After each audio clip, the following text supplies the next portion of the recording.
What's up? What's up? What's up? What's up, everybody? Welcome back to TD Fans Talk, home of the real Miami Dolphin fans. Guys, we are live on this beautiful day, March the 30th, y'all. The year is already moving along. I'm sorry that I had to tell y'all that, but this year is actually moving along. We're already almost in the second quarter, which is April of the year. And the beautiful part about that is it brings us closer to our final destination of Miami Dolphins, real live action football. The dynasty begins, and hopefully we can make it to the point where the dynasty continues. But that's the phase that I believe we're in. The dynasty begins. Some people won't recognize it until we're already in it. But hey, I'm here to recognize it right now and make sure that we enjoy it and we live in that moment of knowing what it took to actually get to the mountaintop, the pinnacle of professional football. Ladies and gentlemen, I have a special guest with us today here to talk with us, give us a lot of great insight, a lot of great opinions about what he thinks about this, that, and everything's Miami Dolphins, guys. And y'all should know who this is because we've been talking about it lately, but it is the master guru himself, the GOAT, the capital G-O-A-T, GOAT, greatest of all time, Dudley Duro. If I can get him on the screen, there he is. What's up, Doug? That is too much praise for me. I gotta make sure you come in the right way, man. It's well deserved. I appreciate it, but it's too much praise. Way too much praise. Oh man. So what's going on, Doug? How's things been on your end, man? Good.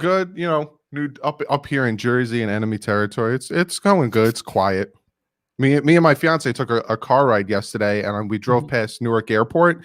I've never seen that many planes parked on the runway. It's like absolutely crazy. Wow, that's crazy, man. Man, we're gonna have to get Doug on a challenge one day, everyone. We're gonna have to get him to ride around Jersey, going across, make sure him and his wife can ride in the car, look for Jets bumper stickers and stuff like that, and just start bumper carring people. No, man, y'all got to be safe, especially during social distancing. So none of that, right? Yeah, definitely.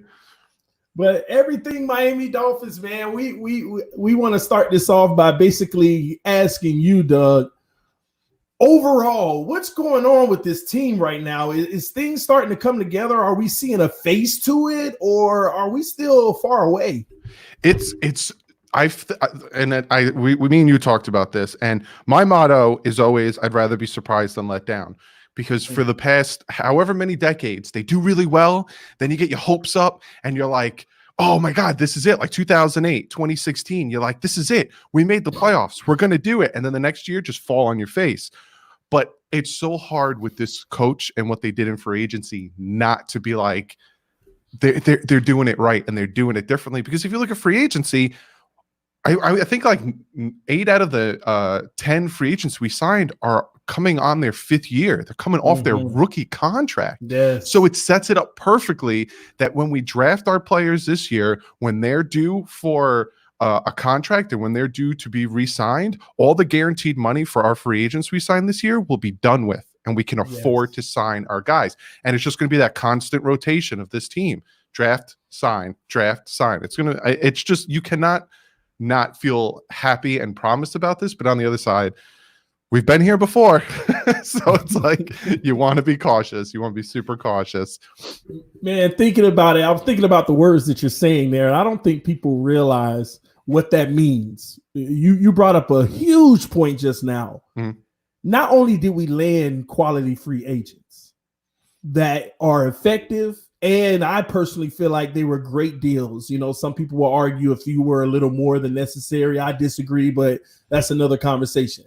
But the biggest thing that you said there is we brought players in fresh off of their rookie deals, just proved enough to say that they belong in this league, and we have them in the prime window. Yep. The prime of their career is their 5th, 6th, 7th, and 8th year in the league, if they're going to be a long-term NFL player, which they should be, with the guys that we signed, they're true professionals.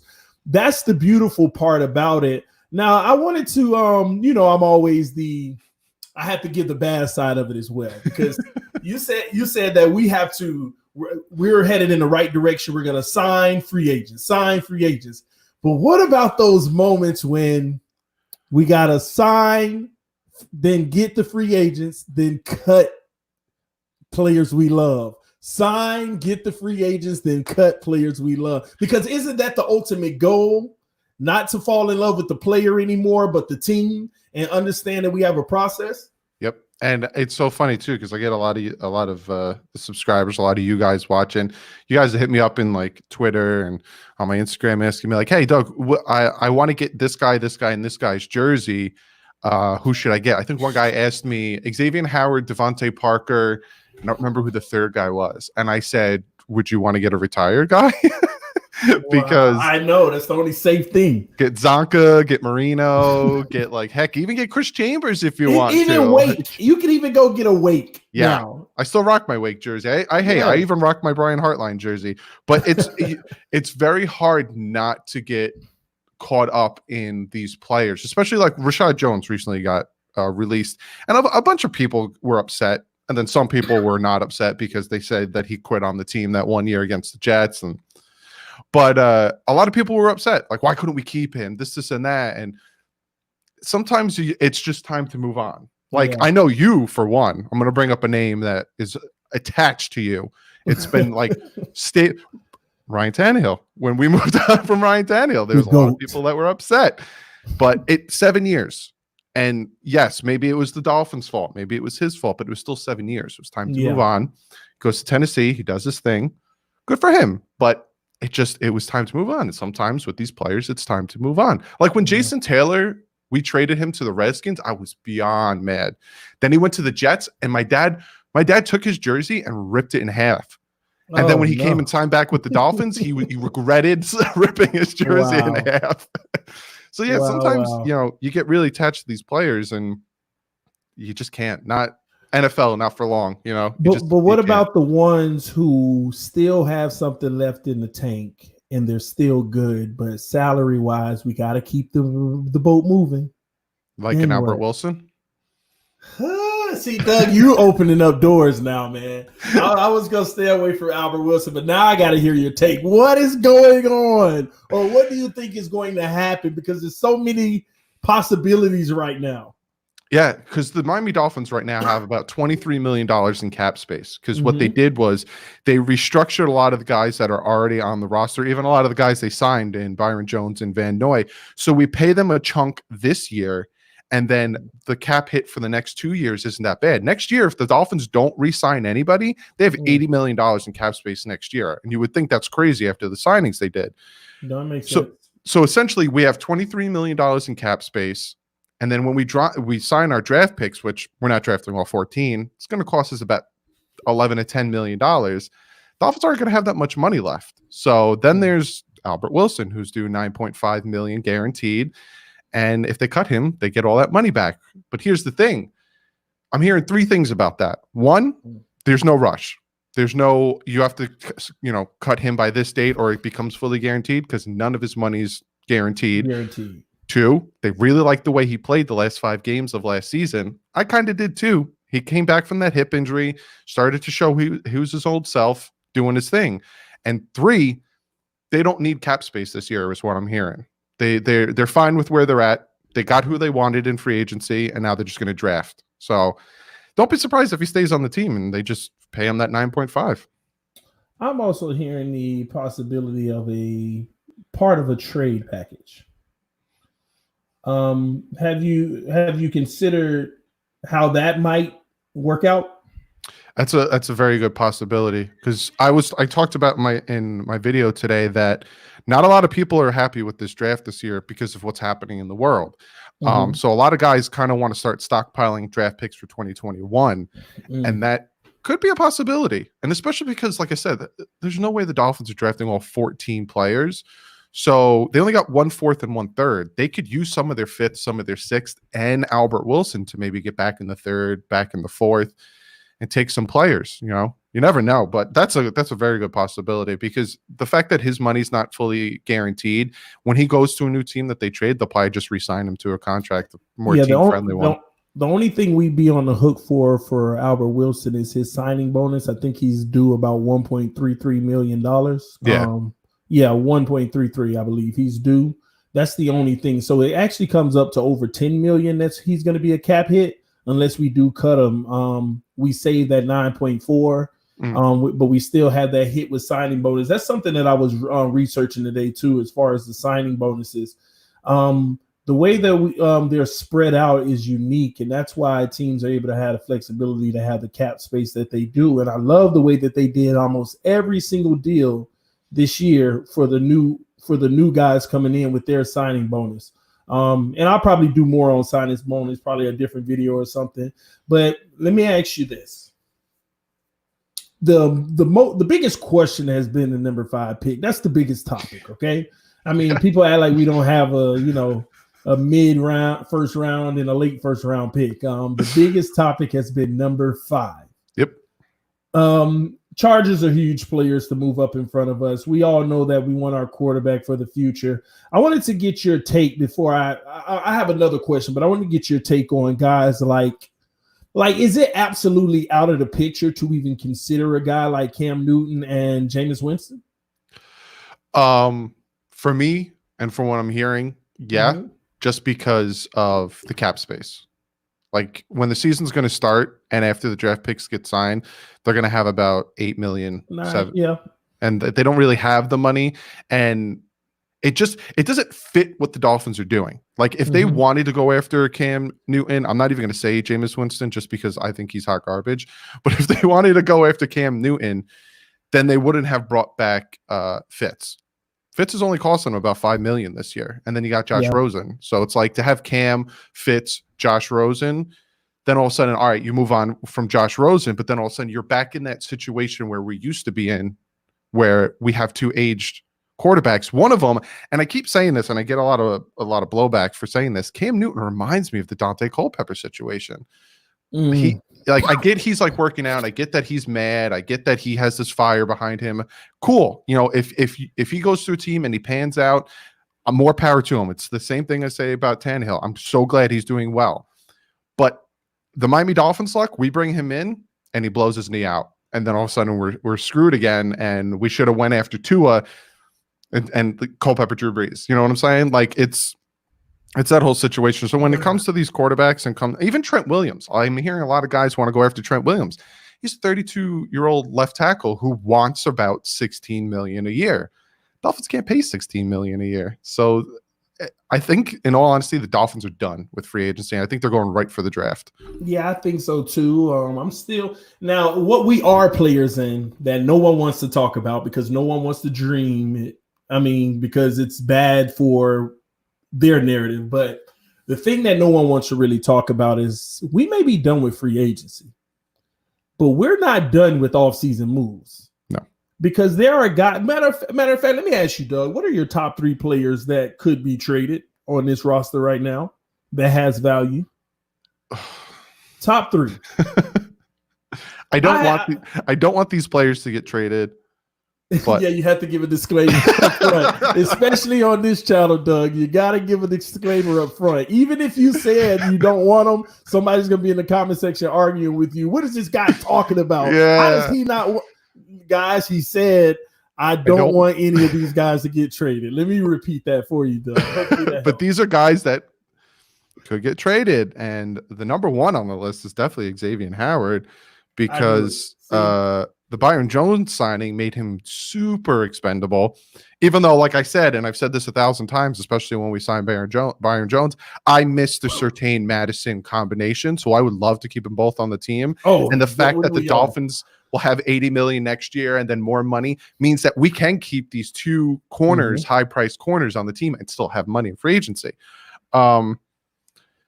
Jesse Davis is also another one, but like, I don't know if he's good. I didn't think about that one. I don't know if he's like what we could get for him because his contract is not bad, but his play isn't great to the contract. So you think he's playing well below his contract? Not well below, but I think they paid him too soon. When I remember last season when they signed him to that, I was like, why? Like we still had him under contract for this year, and he really didn't show enough to get that new contract. So I was just like, huh. Like that didn't make any sense to me. And I'm going to say another name that I can see EM is in the stream. He's going to get really mad at me, but don't be surprised, Nick Needham.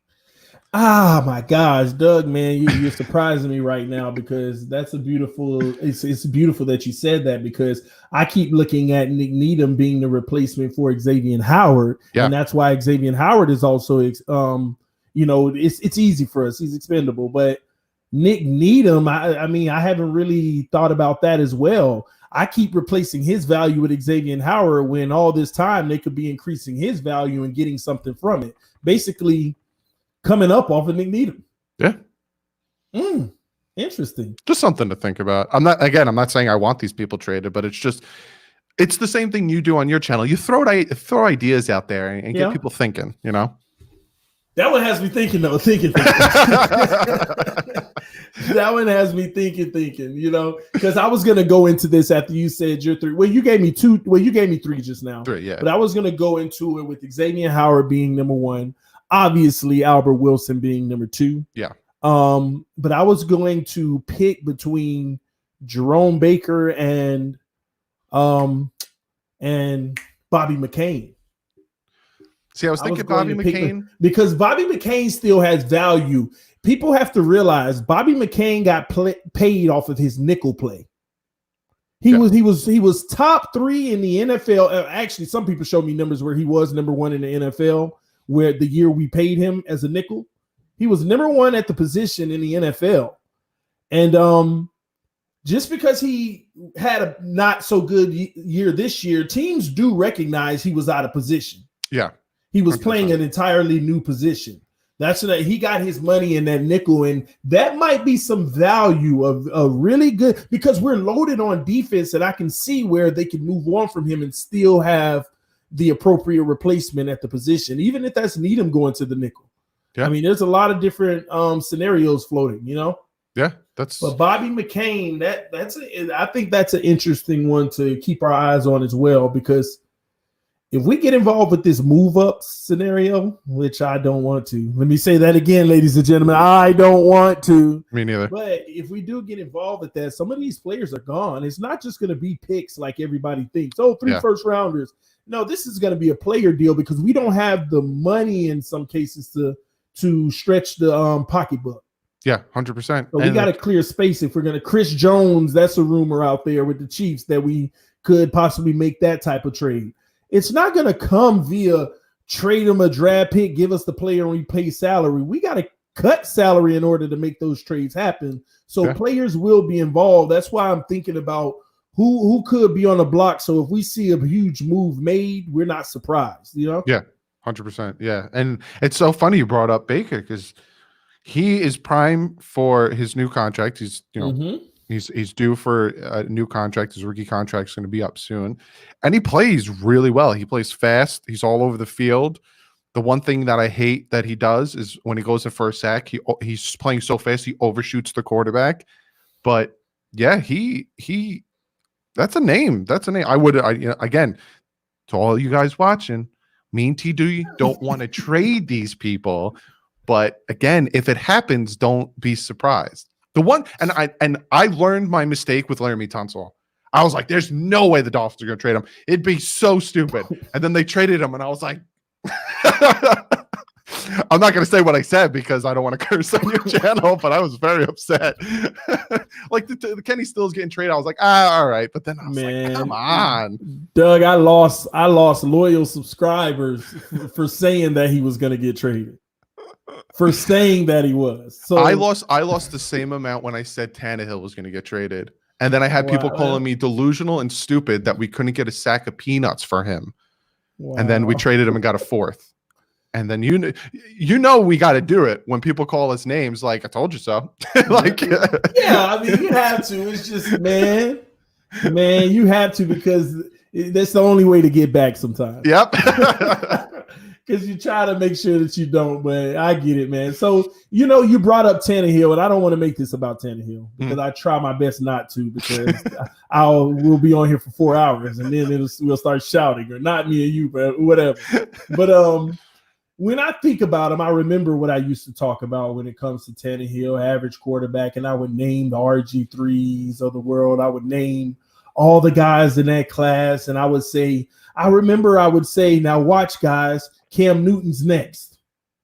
I would say, watch. Cam Newton is going to be a prime example. So how can you tell me that a guy like Cam Newton, who came into the league with the team surrounding him with what he needed, wins an MVP, Doug? Mm-hmm. What's the difference, before from a prime Cam Newton? I know the numbers are different, of course, but a prime Cam Newton at his best to talk about his future and Patrick Mahomes. Mm-hmm. At the times, they were the same. And I believe in Patrick Mahomes. He's one of the few guys that I actually believe in, one of the few. But there's a trend that people have to realize: the money matters. And that's the biggest thing that I am worried about. That's why I asked you about Jameis Winston and Cam Newton, bringing those guys in, because you'll still get quality football play for a lower price, for the price that you need to win a Super Bowl and build a great team around you. The issue is, I just feel like going down that road of finding our franchise quarterback in the draft, getting that young guy. And I know I shouldn't think this way, so go ahead and chastise me, Doug. But getting that young quarterback, the way that I've seen the history of the league, it's nothing but a setup for your ultimate salary situation where when you do pay him, you're not going to win again. It's like and everybody always says when it comes to their team, I've been saying this for 3 years now, they say, we'll worry about that when we get there. And now we've had a few teams get there. And now they're trying to figure out why they're either not winning anymore or they can't afford to bring the talent in around the guy. So am I wrong for thinking far ahead like that and being nervous about a young quarterback, especially if we find the right guy? Like, I haven't seen a team to make it work yet. I don't think you're wrong to be nervous because, everyone wants to talk about Ryan Tannehill and everyone wants to talk about, we paid him too soon, and now he got that fat contract from the Tennessee Titans, and why didn't he succeed here, and this and that. And I always talk about that. I want the quarterback that has the it factor, the quarterback that, every quarterback needs something around them. Like you can't have a quarterback who has, the Cincinnati Bengals of last year. Like, you take any quarterback in this league, Russell Wilson, Patrick Mahomes, Tom Brady, Aaron Rodgers, you put them on the Cincinnati Bengals last year, he's going to win more than one game. Because look at what Ryan Fitzpatrick did with the Dolphins. I'm not saying he's an elite quarterback, but he knows what he's doing up in his head. You need something. But there is these quarterbacks out there like Aaron Rodgers. I always bring up Aaron Rodgers because for the longest time, the man had no running game, but he was still making the playoffs, and he was still putting up decent numbers, and he was still doing what he needed to do because he has that it factor. He has that, all right, we're lacking here. I'll make up for the difference, and I'll do it with my arms, with my legs, with whatever. Don't worry about that. Oh, well, we need to put a wide receiver at running back. I got this. I'm going to put the team on my, that style. Whereas then you have quarterbacks like, if you look at the history of quarterbacks, because you have a lot of teams that say, oh, defense wins championships, which defense wins some championships. Yes, because look at the Baltimore Ravens with Trent Dilfer. They didn't go to the Super Bowl again for so long after that. You look at the Tampa Bay Buccaneers when they won. They didn't go to the Super Bowl for the quarterback. The teams that with that elite it style quarterback have gone to Super Bowls consistently. Since, the Steelers with Ben Roethlisberger, multiple Super Bowls, unfortunately, Tom Brady. But then all of a sudden you find that it quarterback in the draft, and then he's due for a contract. And then you're like, is he going to want to continue to win with us, or is he going to want to get paid? Yeah, and like you said. And I feel like all of them are going to want to go get paid. Yeah. All of them. Because Tom Brady's first contract off his rookie year was a big contract. Yeah, but it was a big contract, but in relation to the salary cap, it didn't exceed 13%. Yeah. And here's where it scares me, because you said that the teams that had the quarterbacks with the it factor have consistently won Super Bowls. But But the problem is they've either won it on a rookie deal or they were Tom Brady taking less. That's it. Outside of that, there's no numbers whatsoever for a quarterback that except Peyton Manning. But again, he wasn't even making 14% of the salary cap. He had a good, decent sized contract, but believe it or not, at that time, it was just in relation to what it needed to be. But so what do we do with that? Knowing, like, the facts are, there has been no quarterback making more than that percent of the salary cap that has won a Super Bowl. None. All the great elite ones that have that it factor have been either on a rookie deal or making less than 13% of the salary cap. But now, all of a sudden, the guys coming off their rookie deal are making 17, 18, 19, could be as high as 20 going forward of the salary cap. And they haven't won anything. So what does that tell us for our future? If that stands up to continue and be true, Doug, if that continues and we find that they can only do it on their rookie deal because they're going to have their best talent on the roster ever. And then when they get their money, it's impossible to have as good of course, if you draft 100%, but even if you replace players with half your draft, you're still behind. You got to hit on every single pick. And that's not realistic. Yeah. So what are we to make of that if 10 years down the road, we find that this is solid data that it can't be done? What are we did everybody follow fool's gold at that point? I think what needs to start to happen, because you're 100% correct. And you'll notice with some of these teams that, like you said, will pay the quarterback, because when you find that elite top quarterback, you kind of don't want to let them go, because then all of a sudden you lose that play. And quarterback is one of the most important positions on the team. They'll start to try to let other things go. Like, you always bring up Seattle, which is a great example, because they had the Legion of Boom when Russell Wilson was a rookie. Then all of a sudden they pay Russell Wilson, and then they start letting Sherman go, Chancellor go. They start letting people go, and they try to draft their replacement. And sometimes it works, but sometimes it doesn't, because you don't know how these draft players are going to come in and perform. But that's like, I feel like that's what they try to do, is they're like, all right, well, we'll pay the quarterback, and then we'll, instead of having that rotation at quarterback, we'll have the rotation at other positions to sustain the payment to the quarterback. But a lot of what the problem is it's not necessarily the quarterbacks or the players wanting more money. It's the teams giving it to them. Oh my gosh, it's just music to my ear. You hit it right on the head. If the people upset me, Doug, when they say, because I want you to continue on your point, but I want to say this in relation to that. People upset me when they say these words. They say, "What are you supposed to do, TD? Let your franchise quarterback walk?" And I always tell them, yes, because you're trapping yourself. And then what adds insult to injury, Doug, is take a player like Dak Prescott. You just said players like not Ben Roethlisberger, Aaron Rodgers. Well, Ben too in some cases, but Aaron Rodgers, when you pay him all the money, you're asking him to make up for what you lost. Yeah. But the truth is, you're getting the same quarterback. And if you weren't winning with that quarterback, with everything around them, like the Cowboys, they haven't won with the guy, with everything around him. So when you pay him and you give him less, what common sense does that make?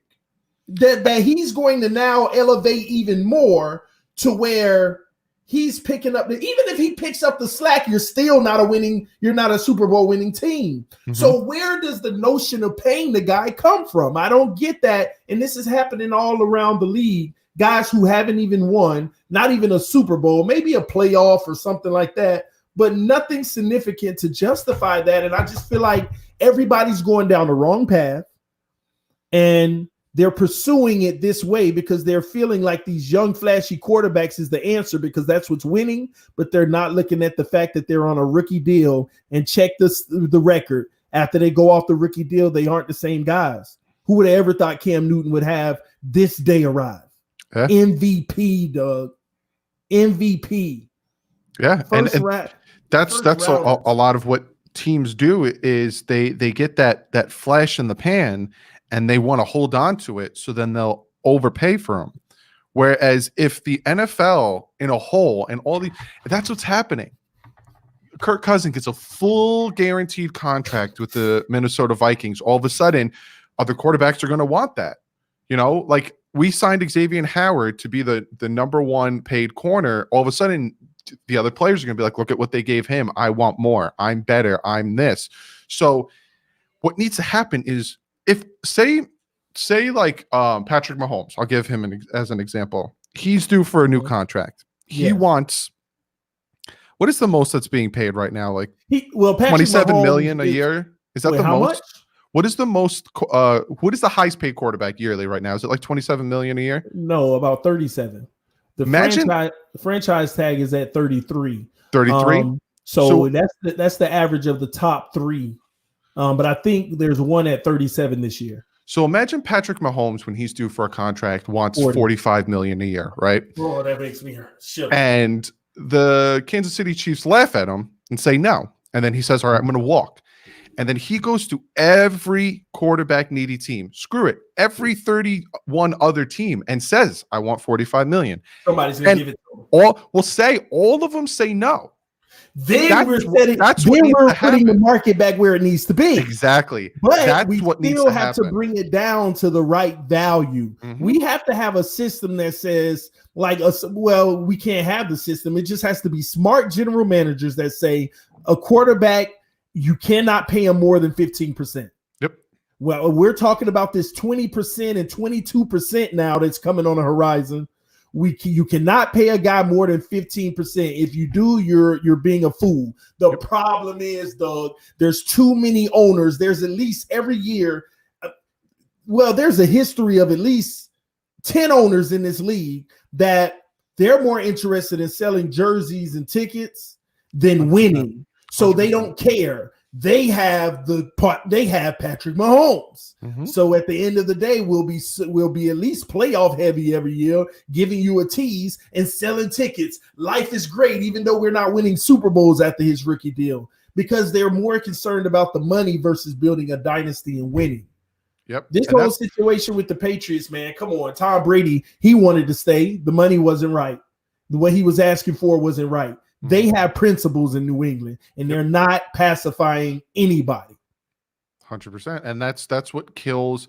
And the Raiders are a prime example of a team that you're talking about. Well, they will overpay to get that star flash. Mm-hmm. Antonio Brown. Yep. They didn't look into his situation, the toxicity of him, anything. They just were like, oh, it's Antonio Brown. We want him. We're going to get him. And it didn't pan out. So, once the owners smarten up, but like you said, there's 32 teams. There's going to be at least 6 of them that are going to be like, oh, I'll pay you $45 million. And then they don't. Issue. That's the issue with the market, man. It's being torn apart, Doug. And it's not taking the competitiveness out of the league, but what it's doing, it's showing the results of what's happening because of it, but nobody's caring really. I thought I was the one yelling 6 years ago that this is what's going to happen. And it started to transform that way. And when I started my channel, I would preach it all the time. And then that's where some people, when they first joined my channel, they would say, this guy's talking this crazy stuff. I mean, none of that matters. And then whenever I would ask another team, what are you going to do when this happens? We'll worry about it when we get there. Because I used to live in Dallas. Okay. I was surrounded by Cowboy fans. We just moved back to Florida last year. So I was talking to Cowboy fans all the time about this situation with Dak and Zeke, and they would say, we'll worry about it when it gets here. Now look at them going through what they're going through. It's been the biggest news story in the NFL as far as on TV with drama. Yeah. And this is the reality for the Miami Dolphins. We could draft Joe Burrow. We could draft Tua Tagovailoa. I just hope that Flores, being a leader of men, is having a conversation that if we do get a young guy, that they bring him in and they explain to him from day one, listen, we're going to pay you.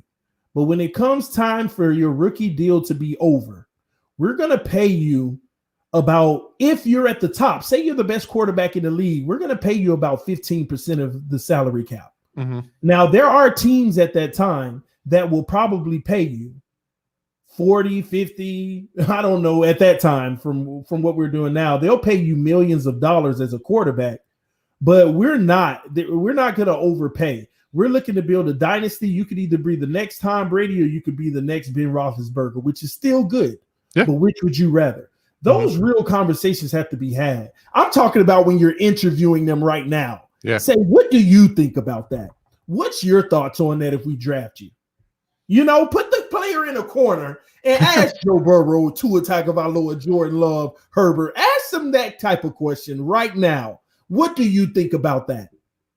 You know? Yeah. Then you get a real gauge on what type of guy they are, even though they can lie in your face, but at least ask them.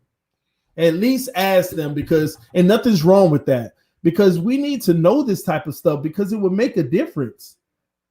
It would make a difference. If Tua was available at 5, would you draft him, Doug?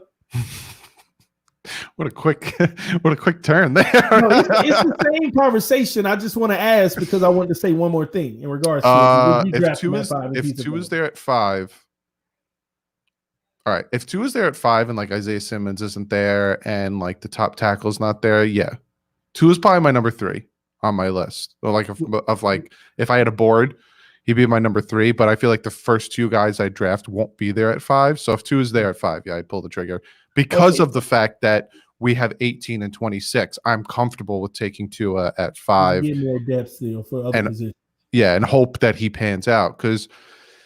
To me, with his injury right now, to me, like a lot of people will probably completely disagree with me, and I could feel your chat just blowing up with that I'm an idiot. But for me, it's like a 50-50 with Tua's hip. He can either have a good career or he can have a very short career. We don't know because people want to bring it up with Bo Jackson, but it's a completely different decade. It's a completely different medical procedure now, and his hip could be stronger. We don't know. Or worse, who knows? 100%, right? yeah. It can go either way. So being that you would draft Tua at 5, if you were Greer and Flores and you were able to say what I just said to say to the player, you know, about when your contract comes up, we're only going to pay 15%. How do you feel about that if you know you can get 25% of the salary cap out there? And Tua looks you in your face and tells you, well, if y'all only gonna pay 15% and I know I can get 22 from a sorry team or 25 out there, I'm going for my money. If he could tell you that right now, would you draft Tua at 5? Nope. Not even like I won't even stutter. No, I'll say to Tua to his face. If I'm the head coach of the Miami Dolphins and I say to Tua, listen, Tua, you're due for your new contract, like you said, we're gonna give you 15, but you can get 30% out in free agency, and he says to me, I want that money, I'd say, all right, good luck on another team, and I'm done with the interview. See you later. I want when we listen to these free agents come in and their interview and what Kyle Van Noy had to say about Brian Flores, like how he was like, if you want to play football, you need to be coached by this guy. That's what I want on this team. I want a team player. I want a player who's going to 1, run through a wall, 2, run through a wall for my coach, and 3, back my dudes up. Last time we had that camaraderie was 2008, and we won the division. So like we need that. So if this guy, all he wants is money and fame, you're not going to make it. Sorry. But they shadow it in today's world behind they put it behind their excuse of, I just want what's fair. Because the market tells them 30% is fair. Because that's what the market says. Do you see what I'm saying? That's what people, you got to pay the guy. He earned his money, TD. Why you hating on him? I'm thinking about the team, not a player, man. What's best for the team? It's so funny that people say that. You got to pay the man. He earned his money. We're going to pay him. We're going to pay him 50% of the salary. We're going to give him like $20 million a year. He's getting paid. It's just not top 10. It might be top 10 money, but we never know in 4 years what the top 10 quarterback, but it's still top money, but it's just not the top. Because if you look at the top guy, I don't even know who the top paid quarterback is, but did he win a Super Bowl? Versus Tom Brady, who some years was making $15 million, and that he won Super Bowls. And when Brady got his raise a few years ago to $26 million a year, people were like, man, I would think he would get 35. He got a raise to 26, and there's still 6 other quarterbacks making more than him. His raise, he said this to reporters, I earned this. He didn't look at it. He understood that they had a number as far as a percentage of the salary cap, and that's what he's going to earn. He understood that if I want to be Tom, see, people, this is where they disagree with me and they get mad and they say I'm hating on Tom Brady. But I think that Tom Brady truly mastered the game of football in the NFL in this regard. He knew that I can be great if I got greatness around me. And greatness, let me not say 9s and 10s, but a whole bunch of 7s and 8s. Just an overall better team than yours. And as long as I don't make the mistakes and I do my job, I am going to go down as a legend. But if I leave this situation and chase money, I would not have became the GOAT Tom Brady.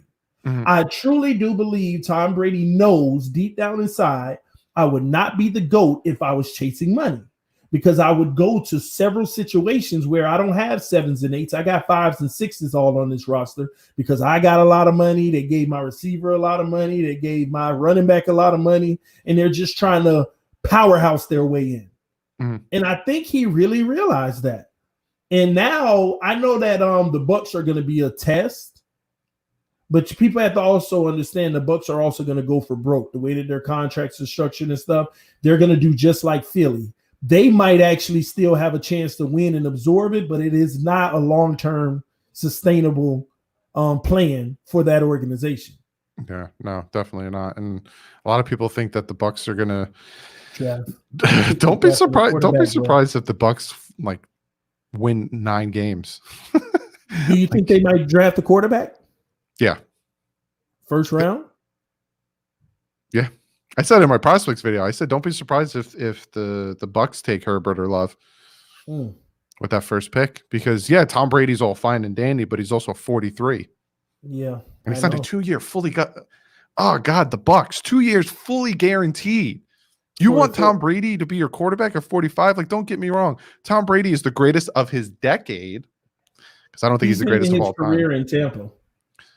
He's going to end his career in Tampa. He's just going to play these 2 years. That's what I think. And I think that they're going to bring in a young guy to sit behind him and not rush for 1 or 2 years. Remember, who sat for 2 years before? It was a few great quarterbacks that sat. Aaron Rodgers. How long did Aaron Rodgers? Yeah. He sat behind Favre. And that's why Favre, they wanted to start Rodgers, and Favre wanted to continue to play. And that's when Favre retired and then went to the Jets. Wow. It's just something to be said. I know you don't have much longer, Doug, but I have one more question for you. Sure. This conversation recently about the New England Patriots versus the Miami Dolphins. What happens if the New England Patriots get a young quarterback that's better than our quarterback? Whatever quarterback we find, whatever quarterback we get, what does that mean for us if they beat us in the quarterback game coming up?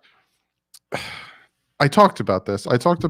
When Tom Brady signed. It was official. He signed with the Bucs, and I talked about it in the aspect of, who's going to take the division over? Is it still going to be the Patriots? And I brought up some facts of, look at what they did with Matt Castle, right? In 2008, Matt Castle goes 10-5. Brady won the first game, but got injured against the Chiefs. They go 11-5. They don't make the playoffs because the Dolphins were better. Then the year where Tom Brady's suspended for 4 games for the Deflategate, Jimmy Garoppolo and Brissett come in, go 3-1. They end up winning that Super Bowl that year. So it makes you think, like, is it Bill Belichick or is it Tom Brady? And we're going to find out this year with Tom Brady being in Tampa. But Bill Belichick is that type of head coach. I hate them. I hate the Patriots. And it's so funny because out of every team in the division, I hate the Patriots because of them that 1 year. I don't remember what year it was. I think it was like 2003, 2004. They beat the Dolphins, and then the Dolphins got knocked out of the playoffs. And then the Jets ended up making it into the playoffs, and it cut to the Jet Stadium, and they were celebrating. I was so mad. So I hate the Patriots. But he's one of the greatest coaches of all time, and it shows in the aspect of he can win with nothing, and he's done it because Matt Castle, after he left in 2008, didn't do anything. He did nothing. So like you're saying, if they get another young quarterback and it's better than us, I wouldn't be too surprised, but I'd be disappointed because I have a lot of faith in Allen and McKenzie, who Greer brought in to help him with his faults in his previous drafts to hopefully bring us to get that quarterback. But if it happens again, I'm going to be so sad.